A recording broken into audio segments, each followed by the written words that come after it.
Hey guys, welcome to M PT NAATI. आज की जो वीडियो है इसमें मैं ये शेयर करना चाहता हूँ कि अगर आपका जो डिज़ायर्ड स्कोर है वो 79 ईच है, यानी इक्विवेलेंट टू आईएलटीएस 8 बैंड, अगर आपका ये डिज़ायर्ड स्कोर है पीटी में, तो कौन से टॉपिक्स पढ़ें, कौन से टॉपिक्स ना पढ़ें। और एक महीने हमारे पास लेट्स से एक ही महीना है और एक महीने से कम समय में हमें हमारा स्कोर लाना है, तो क्या स्ट्रैटेजी फॉलो की जाए, क्या गेम प्लान कह लीजिए, स्टडी प्लान कह लीजिए, क्या फॉलो किया जाए सो दैट इस एक महीने से कम टाइम में हमारा 79 ईच का जो डिज़ायर्ड स्कोर है वो आ जाए। तो सबसे पहले तो हमें ये देखना है कि पीटी में हमारे पास 20 टॉपिक्स है, उसमें से हमें सिर्फ 13 टॉपिक्स पर फोकस करना है। 7 टॉपिक्स हैं जिन्हें हमें देखने की भी कोई ज़रूरत नहीं है, उसके बिना भी हमारा 79 आ सकता है। तो अगर हम कम टॉपिक्स पे फोकस करेंगे तो हम कम टाइम पे ज़्यादा स्कोर अच्छा ला सकते हैं, क्योंकि बहुत सारे ऐसे टॉपिक्स हैं जो सिर्फ टाइम वेस्ट करने के लिए है, जिनका कोई कुछ वेटेज नहीं है। अगर आप उन्हें प्रिपेयर करते हैं, उन्हें सॉल्व करते हैं, तो आप अपना सिर्फ टाइम वेस्ट कर रहे हैं। तो पहले देखते हैं कौन से वो 13 टॉपिक्स हैं जो हमें प्रिपेयर करने हैं। इस वीडियो को शुरू करने से पहले बस मैं ये कहना चाहता हूँ कि अगर आप हमें कांटेक्ट करना चाहते हैं तो ईजीएस्ट वे इज़ इंस्टाग्राम या फेसबुक मैसेंजर। आप वहाँ चले जाइए, MNMMPT नाटी लिखिए, आपको हम दिख जाएंगे। आप हमें मैसेज कर सकते हैं, अपना कोई भी क्वेश्चन पूछ सकते हैं, चाहे वो कोचिंग रिलेटेड हो, मटीरियल रिलेटेड हो, पीटी रिलेटेड हो, या नाटी हिंदी पंजाबी गुजराती रिलेटेड हो। तो अगर स्पीकिंग सेक्शन है तो आपको read aloud, repeat sentence, describe image और रीटेल लेक्चर, 4 टॉपिक्स प्रिपेयर करने हैं। ठीक है, फिर हम चलते हैं राइटिंग, जो कि हमारा नेक्स्ट सेक्शन होता है एग्जाम में। उसमें हमें 2 टॉपिक्स हैं, दोनों करने हैं, समराइज रिटन टेक्स्ट और ऐसे। फिर हमारा जो तीसरा सेक्शन है एग्जाम में, रीडिंग, उसमें हमें 5 में से केवल 3 टॉपिक्स करने हैं, fill in the blanks reading writing and fill in the blanks reading. इन पे ज़्यादा थोड़ा ध्यान देना है, रीऑर्डर भी करना है, पर उस पर थोड़ा सा कम ध्यान देंगे तो चलेगा, लेकिन करना ज़रूर है। ठीक है। और जो लास्ट सेक्शन है लिसनिंग, उसमें भी हमें 4 टॉपिक्स करने हैं, summarise spoken text, write from dictation, fill in the blanks listening and highlight incorrect words. तो ये टोटल 13 टॉपिक्स होते हैं जो हमें पढ़ने हैं, और इन्हें पढ़ के अगर हम जाते हैं तो हमारा 79 बड़े आराम से आ सकता है, अगर हमने ये सारे टॉपिक्स अच्छे से प्रैक्टिस किए हैं। ठीक है। तो अब क्या स्टडी प्लान बनाया जाए, कैसे करा जाए कि भाई हमारा ये जो स्कोर है वो आ जाए। अब 79 लाना है, एक महीने से कम का टाइम है, तो मैं रेकमेंड करूँगा कि एवरी सिंगल डे पढ़ाई की जाए, चाहे थोड़े कम समय के लिए पढ़ाई की जाए, एक आध 1.5 घंटा पढ़ लिया, 2 घंटा पढ़ लिया, लेकिन पढ़ना ज़रूर है। तो 7 डेज़ का स्टडी प्लान होना चाहिए, 3-4 डेज़ का स्टडी प्लान नहीं होना चाहिए, क्योंकि आपके एग्ज़ाम है एक महीने से कम टाइम में। ठीक है। तो कौन सा सेक्शन है जो मैं एवरी सिंगल डे करूँगा? रीडिंग। रीडिंग मैं सबसे पहले करूँगा और उसे ख़त्म करके साइड में कर दूँगा, क्योंकि उसमें सबसे ज़्यादा दिमाग लगेगा, सबसे ज़्यादा एनर्जी लगेगी। तो उसको पहले ही ख़त्म कर लीजिए, ताकि आपका जो, आप जब फ्रेश हैं, आप जब पीक पॉइंट पे हैं आपका दिमाग, आप उस इम्पॉर्टेंट सेक्शन को ख़त्म कर लीजिए। तो जब मैं ये कहता हूँ कि रीडिंग ख़त्म कर लीजिए, इसका मतलब ये होता है आप 25 रीडिंग राइटिंग की फिल इन द ब्लैंक्स करिए, 25 रीडिंग की फिल इन द ब्लैंक्स करिए, और 5 रीऑर्डर पैराग्राफ्स कर लीजिए। ठीक है, इतना इनफ है। तो ये आप पहले रीडिंग ख़त्म करिए और उसके बाद उसको साइड में कर दीजिए।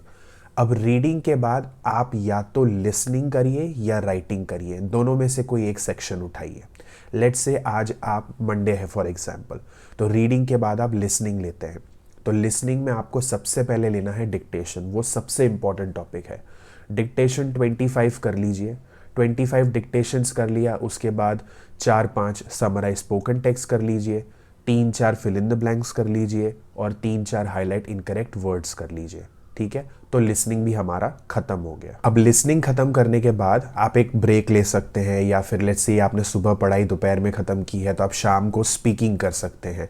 स्पीकिंग एवरीडे मेरे हिसाब से करना चाहिए, क्योंकि स्पीकिंग जो है वो सिर्फ स्पीकिंग में मार्क्स नहीं देता है, वो दूसरे सेक्शंस में भी मार्क्स देता है, जैसे कि reading and listening. For example read aloud अगर आप प्रैक्टिस कर रहे हैं तो आप रीडिंग की भी बहुत ज़्यादा तैयारी कर रहे हैं, आप रिटेल लेक्चर रिपीट सेंटेंस पढ़ रहे हैं तो आप लिसनिंग की भी बहुत ज़्यादा तैयारी कर रहे हैं। तो स्पीकिंग जो है ट्राई करिए कि 7 days of the week practice होनी ही चाहिए। ठीक है। लेकिन स्पीकिंग को एंड में करिए, पहले रीडिंग और लिसनिंग जैसे आज ख़त्म कर लिया तो फिर अब जब भी टाइम है तो स्पीकिंग करिए। तो उसमें सबसे पहले आपको जो है वो करना है वो है रीड अलाउड, बहुत इंपॉर्टेंट है। तो 10-15 रीड अलाउड तो कम से कम प्रैक्टिस करने ही करने हैं, वो करके साइड में कर लीजिए। फिर आप करिए डिस्क्राइब इमेज, 4-5 डिस्क्राइब इमेज बहुत है। Retail lecture 3-4 retail lecture practice कर लीजिए, बहुत है, ठीक है। और रिपीट सेंटेंस, रिपीट सेंटेंस तो मैं नंबर दूंगा नहीं, क्योंकि जितने ज़्यादा प्रैक्टिस करेंगे उतना अच्छा है, जितना ज़्यादा रिपीट सेंटेंस किया उतना कम है, मैं ये कहूँगा। तो अगर आपकी कैपेसिटी है 30 सेंटेंसेस करने की, उसे करिए। 50 कर सकते हैं 50 करिए, 60 कर सकते हैं 60 करिए, जितना ज़्यादा मोर द मेरियर वाली बात है, ठीक है। तो ये हो गया आपका स्पीकिंग। अब आज लेट्स से आपने मंडे है और आपने किया रीडिंग, आपने किया लिसनिंग और आपने किया स्पीकिंग। तो ट्यूसडे को आप क्या कर सकते हैं, आपको क्या करना है, रीडिंग करना है, अपना स्पीकिंग तो लास्ट में करना ही है, बीच में आप लिसनिंग को राइटिंग से स्वैप कर लीजिए। चारों सेक्शन एक दिन में मत करिए, 3 सेक्शंस करिए। तो ट्यूसडे हो गया reading, writing and speaking. Similarly Wednesday हो गया रीडिंग, लिसनिंग, स्पीकिंग। इसका मतलब ये है कि हम 7 days of the week reading and speaking तो कर ही रहे हैं, उसमें कोई चेंज नहीं है। लेकिन हम लिसनिंग एंड राइटिंग हम ऑल्टरनेट डेज कर रहे हैं और वो बहुत है। लेट्स से आप राइटिंग करते हैं, जैसे ट्यूसडे हो गया, थर्सडे हो गया और सैटरडे हो गया, तो 7 में से 3 दिन राइटिंग रखिए और 4 दिन लिसनिंग रखिए, क्योंकि लिसनिंग में टॉपिक्स भी ज़्यादा है। जब आप 3 दिन राइटिंग रखते हैं, समराइज रिटन टेक्स्ट करते हैं और ऐसे करते हैं, 3-4 समराइज रिटन टेक्स्ट कर लीजिए और एक ऐसे कर लीजिए, एक ऐसे मोर देन इनफ है। जब आप राइटिंग से रिलेटेड कोई भी टॉपिक प्रैक्टिस कर रहे हैं, जैसे कि राइट फ्रॉम डिक्टेशन हो गया, समराइज स्पोकन टेक्स्ट हो गया, रिटन टेक्स्ट हो गया, ऐसे हो गया, तो नोटबुक में लिख कर प्रैक्टिस मत करिए, वो बहुत ही गलत आदत है। टाइप करके प्रैक्टिस करिए, क्योंकि एग्जाम में आपको टाइप करना है। एग्जाम में कोई आपकी नोट्स नहीं देखने वाला है, कोई ये नहीं देखने वाला कि आपने कितनी अच्छी नोट्स लिखी है, नहीं, यही देखा जाएगा कि आपने टाइप कैसा किया है। क्योंकि टाइपिंग में बहुत ज़्यादा ग्रामेटिकल एरर्स होती हैं, स्पेलिंग मिस्टेक्स होती हैं, हमें टाइपिंग स्पीड इंप्रूव करनी होती है, ठीक है। तो कभी भी राइटिंग रिलेटेड कुछ भी प्रैक्टिस करिए, टाइपिंग करके ही प्रैक्टिस करिए, उससे टाइम भी ज़्यादा कंज्यूम होगा। क्योंकि हम जब लिखते हैं हम बहुत फास्ट लिखते हैं, लेकिन टाइपिंग करते हैं तो ऑटोमेटिकली वो थोड़ा तो स्लो हो ही जाता है, ठीक है। तो ये एक ज़रूर चीज़ ध्यान में रखिएगा। सो एज हमें ये चीज़ों का ध्यान रखना है कि इतने ही टॉपिक्स पढ़ने हैं, बाकी के नहीं पढ़ने हैं। हमें एक स्टडी प्लान रोज़ फॉलो करना है, मंडे, ट्यूसडे, वेडनेसडे ऐसे करके पूरे वीक का।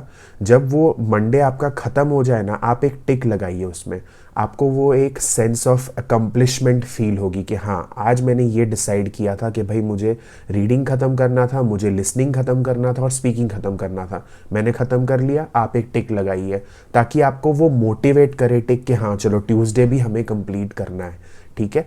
तो वैसे ही आप हर एक दिन की पढ़ाई कंप्लीट करिए और हर एक दिन ऐसे टिक लगाते रहिए। अब let's say Monday to Saturday आपने अच्छे से तैयारी कर ली, मैं आपको हफ्ते में एक दिन मॉक टेस्ट देने के लिए ज़रूर कहूँगा। लेट्स से आपकी एग्ज़ाम 1 मंथ में है, कम से कम 3 फुल मॉक टेस्ट आपको देनी चाहिए, ताकि जब आप एग्ज़ाम देने जाएं, जब आप टेस्ट देने बैठें, तो आपको कोई सरप्राइज़ एलिमेंट ना लगे या आपको कोई प्रेशर फील ना हो, टाइम मैनेजमेंट इश्यूज़ फील ना हो, ये ना हो कि मतलब मैं ये क्या आ गया अचानक से क्वेश्चन, ऐसा कुछ फील नहीं होना चाहिए। कम से कम 3 मॉक टेस्ट पूरी दीजिए और मैं आपको यही सजेशन दूंगा कि आप उस फुल मॉक टेस्ट का फीडबैक लीजिए। जो भी सॉफ्टवेयर पे आप वो मॉक टेस्ट दे रहे हैं, बस उसका स्कोर देख के डिप्रेस मत हो जाइए। बहुत सारी सॉफ्टवेयर्स हैं जो बहुत गलत स्कोर्स देती हैं, एक रफ़ स्कोर दे देती हैं, प्लस और माइनस वाले स्कोर्स होते हैं, बस उन पे ब्लाइंडली ट्रस्ट मत करिए, ठीक है। आप हमें कांटेक्ट कर सकते हैं। लेट्स से अगर आप हमें इंस्टाग्राम पे मैसेज करते हैं या फेसबुक मैसेंजर पे मैसेज करते हैं कि मैंने एक फुल मॉक टेस्ट दी है, मुझे उसका फीडबैक चाहिए, तो टीचर क्या कर सकता है कि आपकी पूरी टेस्ट आपके सामने चेक कर सकता है और आपको बता सकता है कि हाँ आपने क्या गलत किया है, क्या सही किया है, क्या करना चाहिए, क्या नहीं करना चाहिए, आप अपने स्कोर से कितना दूर है, एक्सेट्रा एक्सेट्रा। उसके बाद जाके आप रियल एग्ज़ाम दीजिए, क्योंकि रियल एग्ज़ाम काफ़ी एक्सपेंसिव है। $400 $410 के एग्ज़ाम आप दे रहे हैं, तो आप वो एज एन एक्सपेरिमेंट मत दीजिए कि दे के देखते हैं आता है कि नहीं, ऐसे मत करिए, ठीक है।